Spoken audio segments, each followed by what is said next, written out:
I didn't know that a few careless words typed without hesitation would expose how little the man I once loved actually understood me. I only knew that when I read his message, something inside me didn't react the way it used to. It didn't hurt. It didn't sting. It went quiet. And that silence told me everything. I already know how your life will go. Boring job, boring routine, boring future. I stared at my phone for a long moment, not because I was shocked, but because I realized he had already decided who I was without ever really asking. In his mind, my life was predictable, small, and beneath the kind of ambition he respected. I didn't argue. I didn't explain. I didn't correct him. I simply replied, "If you think so." I'm 31 years old, and 3 weeks ago, I learned that sometimes the most powerful response to being underestimated is letting the other person keep believing they're right, letting them stay comfortable inside their assumptions, letting reality do the correcting for you. He and I had been together for 2 years before we broke up. That was 6 months ago. Not dramatic, no screaming, no cheating. Just his conclusion that we wanted different things, that he needed someone more ambitious, someone who wanted more from life, someone who looked more impressive on the surface. I didn't fight him on it. I packed my things from his place and kept living my life exactly as I had before, quietly. He moved on fast. New relationship, new photos, a man who looked successful in all the ways that mattered to him. Expensive suits, expensive lifestyle, a kind of confidence that photographs well. I stayed the same job, same habits, same simple routines. In his mind, that meant I was stagnant, that I lacked drive, that I was wasting my potential. What he didn't know was that I had never felt the need to prove myself to anyone, not to him, not to the world. And then came the night he overheard a phone call on a balcony, a conversation he wasn't meant to hear, numbers he never imagined would be associated with someone like me. I watched his expression change in real time, certainty draining from his face, judgment giving way to disbelief. In that moment, he realized something he hadn't considered before. He hadn't known me at all. This isn't a story about revenge. It's not about money or showing someone up after the fact. It's about what happens when someone confuses quiet with failure, modesty with lack, and comfort with complacency. This is the story of how I let a man underestimate me, and how, by doing so, he revealed far more about himself than he ever did about me. Before that text message, before the assumptions and quiet judgment, my life had already taken a shape I was comfortable living inside. I was 29 when I met him. I worked in tech, not in the glamorous, startup founder way people like to brag about at parties, but in a role that required patience, precision, and long-term thinking. I was a software architect at a mid-sized company, no flashy title, no loud ambition, just a job I was good at, a job I enjoyed, and a career I had built steadily over years instead of chasing shortcuts. He worked in consulting, traveled often, lived out of suitcases and hotel lounges. His life moved fast, looked impressive, and photographed beautifully. He had opinions about success, about momentum, about what it meant to be going somewhere. From the beginning, I could tell he valued trajectory more than stability. We met through mutual friends at a dinner gathering. He was charming, articulate, quick to talk about his projects and the cities he flew to every week. I listened more than I spoke. He liked that at first, said I was grounding, different from the people in his world who were always performing. The first year was easy. We balanced each other. He brought energy. I brought calm. He liked that I didn't compete with him, that I wasn't chasing attention. I liked that he seemed driven and confident. We made space for each other's routines, or at least that's what I believed at the time. Around month 18, things shifted. It started with small comments.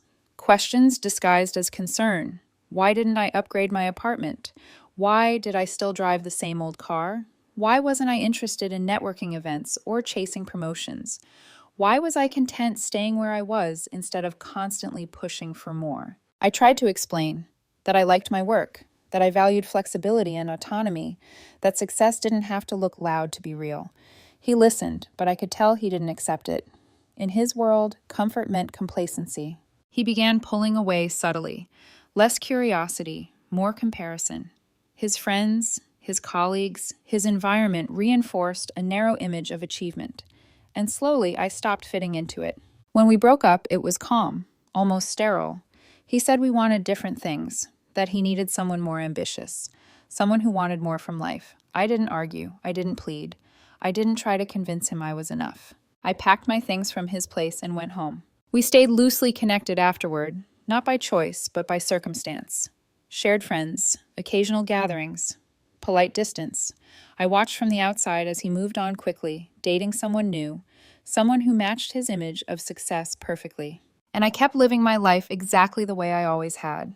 What he never knew, and never bothered to ask about, was how long I'd been at my company, how I'd started as a junior developer 8 years earlier and worked my way up quietly, how, during a restructuring 3 years ago, I'd been offered key employee stock options and taken the maximum allowed, how, 2 years later, when the company was acquired, those options turned into a 7-figure payout sitting quietly in investment accounts. I didn't change my lifestyle because I didn't need to. I liked my life. I stayed on because I enjoyed the work. I also did remote consulting on the side, specialized projects that paid well, required focus, and didn't demand spectacle. I never told him any of this. Not because I was hiding, but because I didn't think love required a financial resume. And that assumption, I would soon realize, was exactly where our worlds had truly diverged. The distance between us didn't appear overnight. It crept in quietly, disguised as concern, ambition, and what he liked to call wanting more out of life. At first, it was subtle enough that I questioned myself instead of him, a raised eyebrow when I mentioned staying late at work because I genuinely enjoyed a problem I was solving, a half smile when I talked about investing instead of upgrading my apartment, a sigh when I declined another networking event he insisted would be good for my future. "You're too comfortable," he said more than once, not cruelly, but with an edge that suggested comfort was a flaw. "Don't you ever worry about getting stuck?"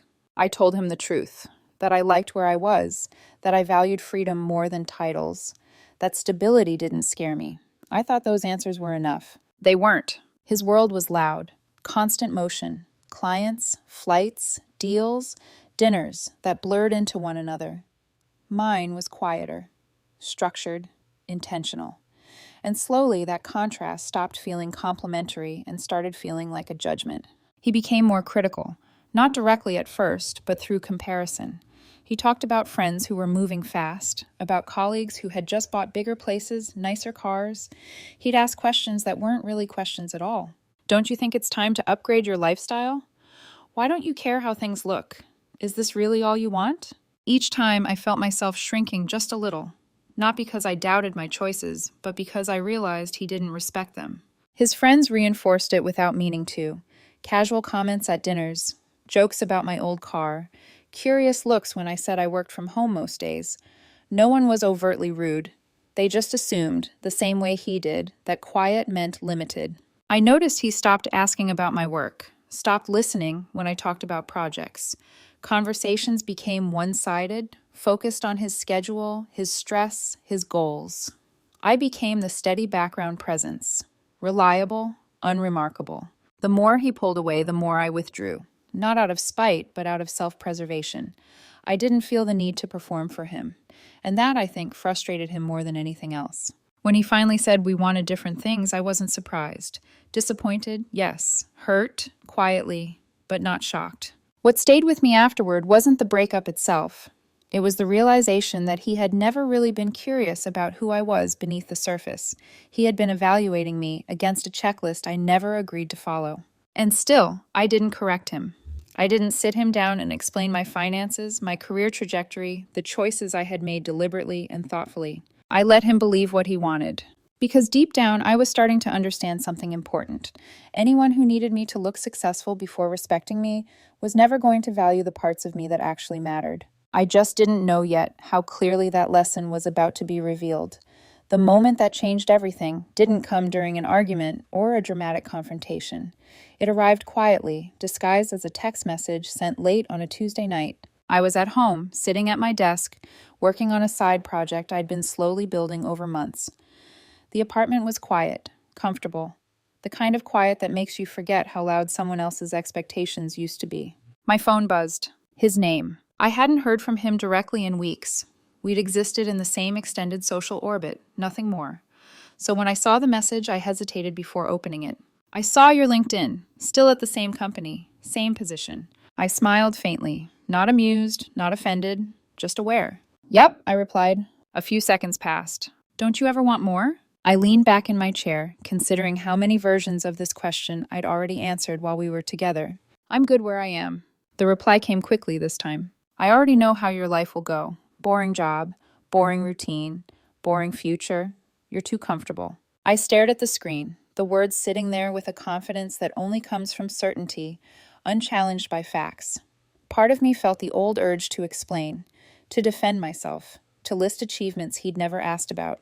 But another part of me, the quieter and stronger one, stayed still. If you think so, I typed back. I'm not trying to be mean, he responded. I just worry you're wasting your potential. I appreciate the concern, I replied. That was the end of the conversation. He didn't respond again. And I went back to my work, genuinely unbothered in a way that surprised me. What he didn't know was what I'd never felt the need to tell him. I'd been with my company for 8 years. I'd started as a junior developer and worked my way up steadily, deliberately. 3 years earlier, during a restructuring, the company had offered stock options to key employees as part of a retention package. I'd taken the maximum they allowed. 2 years later, the company was acquired by a much larger tech firm. Those options converted. Overnight, I had a 7-figure payout sitting quietly in investment accounts.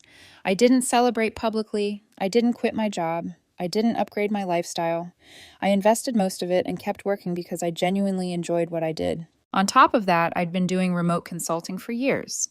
Specialized projects, high responsibility work, no travel, no noise. That side work alone brought in more than his annual salary. I never told him, not once, because it was never about hiding.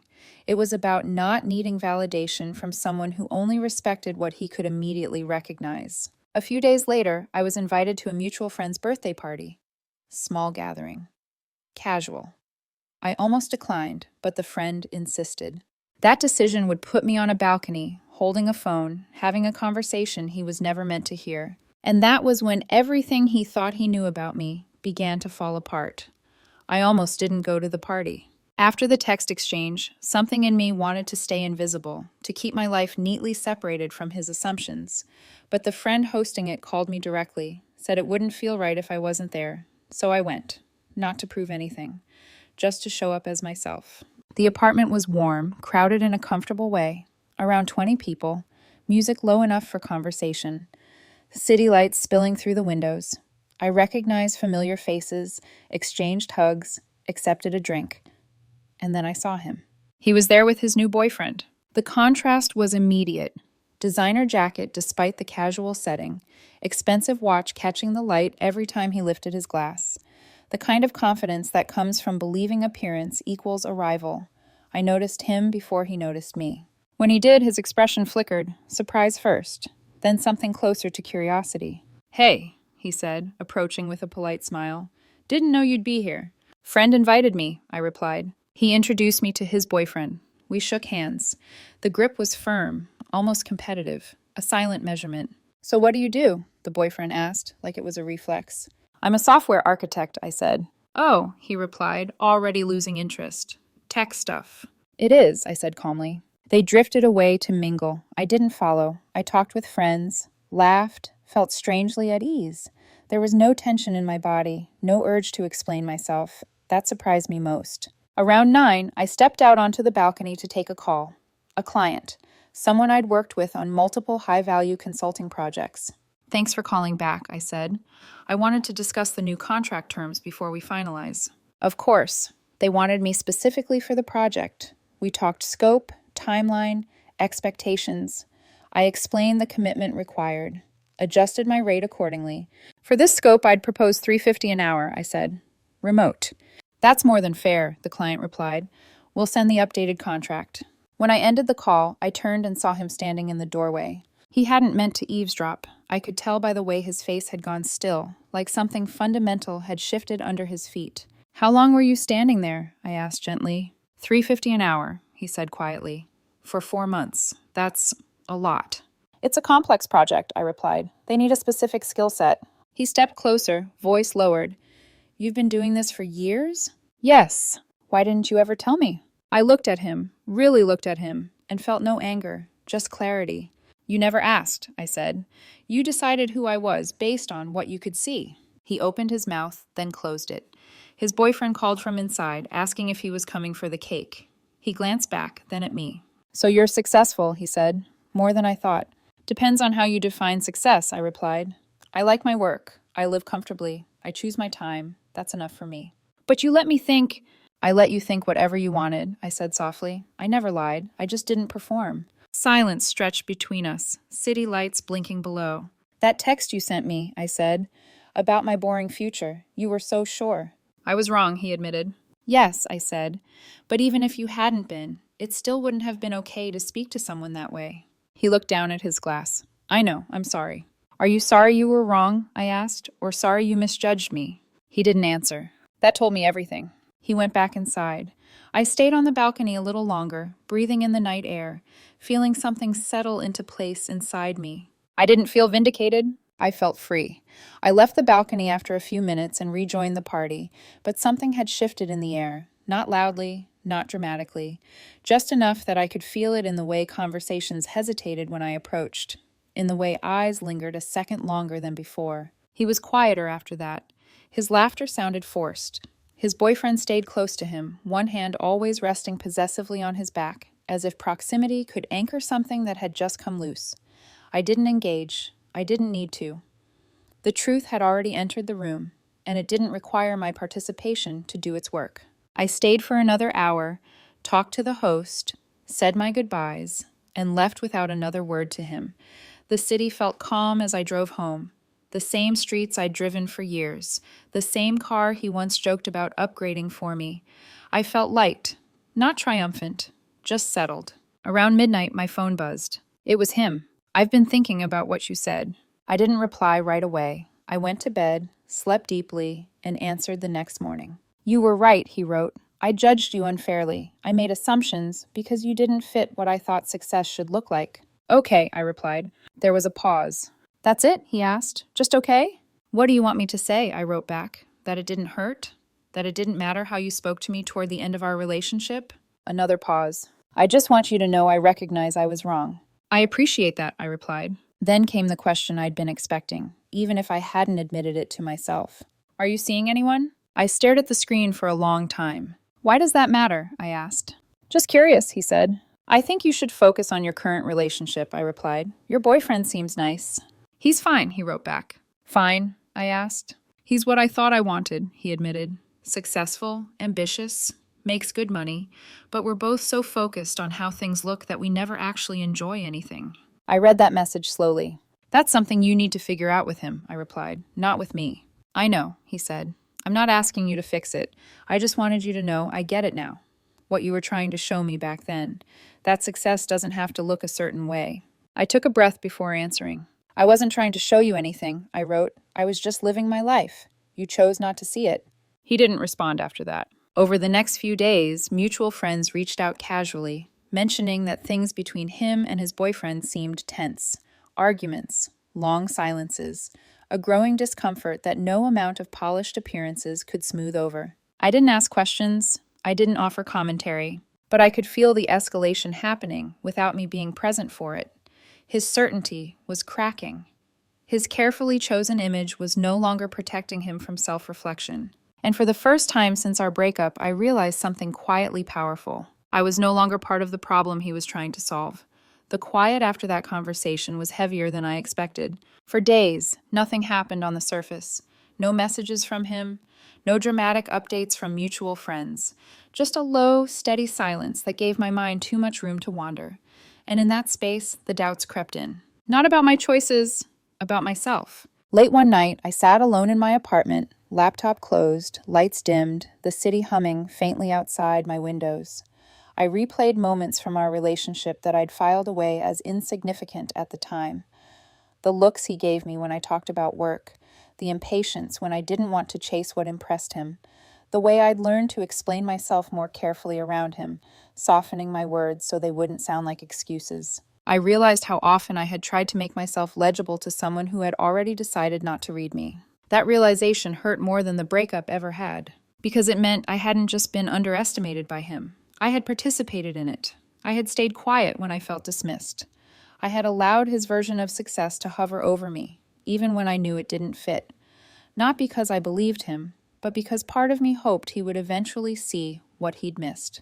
That night, I felt the full weight of that hope collapsing. I wondered if I should have spoken up sooner, if I should have corrected him years ago, if things might have ended differently if I had put my achievements on the table and demanded recognition. But then another thought surfaced, slower and more honest. If I had to prove my worth to be respected, it was never respect in the first place. That was my lowest point. Not loneliness, not regret. The clarity that love built on conditions will always make you smaller, no matter how successful you are. I wasn't grieving him anymore. I was grieving the version of myself that had waited to be chosen by someone who valued the wrong things. I went to bed that night feeling exposed in a way that had nothing to do with money or career. Exposed because I finally admitted that I had compromised my own emotional safety to maintain someone else's comfort. And once you see that, you can't unsee it. The next morning, something shifted. Not relief, not confidence, just resolve. I didn't want to be admired. I wanted to be understood. And I was done waiting for someone else to decide that I was enough. The turning point didn't come with a dramatic confession or a grand realization delivered at the right moment. It came through information that reached me indirectly, quietly, the way truth often does when it no longer needs permission. A mutual friend mentioned it casually over coffee. Not gossip, not excitement, just an observation. He broke up with his boyfriend, she said, about 2 weeks after the party. I nodded as if it meant nothing, and in that moment I realized it truly didn't. Later, another friend mentioned he'd been asking about me, whether I was single, whether I'd said anything about him, whether I seemed different. I didn't ask follow-up questions. I didn't need details. What mattered wasn't the breakup. It was the pattern revealing itself with clarity I couldn't ignore anymore. He hadn't changed because he understood why he was wrong. He changed because the version of reality he'd built collapsed when it stopped rewarding him. The moment his assumptions were challenged, the moment his certainty failed him, he started looking backward. And that was the difference. Understanding would have come with accountability, with an apology that addressed the way he spoke to me, the way he diminished my choices, the way he decided my value without curiosity or care. What he had was regret. And regret, I learned, often shows up when consequences arrive, not when harm is done. That realization didn't make me angry, it grounded me. For the first time, I wasn't imagining a version of him who might finally see me. I was seeing him exactly as he was, someone who respected success once it aligned with his expectations, someone who needed proof before empathy, someone who measured worth in visible terms and adjusted his behavior only when those measurements changed. And I saw myself clearly too. I wasn't quiet because I lacked ambition. I was quiet because I was secure. I wasn't modest because I was afraid to take up space. I was modest because I didn't need the room's approval to exist fully in it. That night, sitting alone again in my apartment, I didn't feel lonely. I felt resolved. If he reached out again, I wouldn't argue. I wouldn't explain. I wouldn't reopen anything. Because the lesson had already landed where it needed to. I didn't need to be chosen once my worth was visible. I needed to be chosen when it wasn't. And anyone who couldn't do that didn't belong in my life anymore. The fallout didn't explode, it unraveled. Through mutual friends, I heard pieces of what had followed after the party. Not in dramatic detail, just enough to understand the shape of it. His relationship had deteriorated quickly once the illusion cracked. The same ambition he once admired in his boyfriend became a mirror he didn't like looking into. Two people constantly measuring, comparing, performing, neither willing to slow down long enough to ask what actually felt good. He started losing certainty everywhere, not just in romance, in friendships, in his sense of direction. The same friends who once nodded along when he talked about wanting more began questioning what that actually meant. When success stops being aspirational and starts being a scoreboard, it turns on you. His family noticed the shift too, not because of me, but because of him. He was restless, defensive, quick to justify himself, slower to listen. The confidence he'd worn so comfortably before now looked strained, like a suit that no longer fit. And still I stayed out of it. I didn't post updates. I didn't correct rumors. I didn't explain my side to people who hadn't asked. I let the truth settle where it belonged without forcing it into the light. There was a strange peace in that restraint, a sense that I no longer needed to manage how I was perceived. He reached out one last time through a mutual friend, asking if I'd be open to talking again. Not to reconcile, he said, just to clear the air. I declined. Not out of anger, not to punish him, but because I finally understood something I hadn't before. Closure doesn't always come from conversation. Sometimes it comes from choosing not to reopen doors that only lead back to the same room. I didn't owe him reassurance. I didn't owe him access to my clarity. Whatever reckoning he was facing belonged to him. It wasn't my responsibility to guide him through it, especially when he hadn't guided himself through understanding me when it mattered. I moved on quietly, focused on my work, my routines, the life I had always loved, now without the low-grade tension of being evaluated by someone who didn't see me. The people who mattered stayed. The ones who understood didn't need explanations. And the rest faded naturally, without conflict. That was the real consequence. Not embarrassment, not loss of status, but the slow realization that you don't lose good people because they aren't impressive enough. You lose them because you never learned how to value what doesn't perform. 3 weeks have passed since that last message. Nothing dramatic followed. No late-night confessions. No sudden realizations delivered too late. Just silence. And for the first time, that silence feels honest. My life looks exactly the same as it did before he ever questioned it. I still work in the same role, solving problems that challenge me in ways I actually enjoy. I still live in the same apartment, drive the same old car, dress the same way. I still do consulting projects that pay more than most people's annual salaries, invest most of what I earn, and live comfortably without advertising any of it. What changed wasn't my life. It was my relationship to it. I no longer feel the need to explain myself to anyone who hasn't earned the right to understand me. I don't feel defensive when someone confuses quiet with lack or simplicity with failure. Those judgments say far more about the person making them than they ever will about me. People keep asking why I never told him the truth about my finances when we were together. The answer is simple. If someone needs to know your net worth to respect you, they aren't respecting you. They're respecting your money. I wanted to be valued for who I am, not what I have. The right person wouldn't have needed that balcony conversation. They would have asked questions instead of making assumptions. They would have been curious instead of condescending. They would have listened when I spoke about my life instead of deciding they already understood it. He was right about one thing. He didn't know how my life would go. What he misjudged was whether that was a flaw or a strength. This isn't a story about proving someone wrong. It's about refusing to live for someone else's definition of success. It's about choosing a life that works for you, even if it doesn't impress the room. My life may look boring from the outside, but it's full, intentional, and mine. And that's more than enough.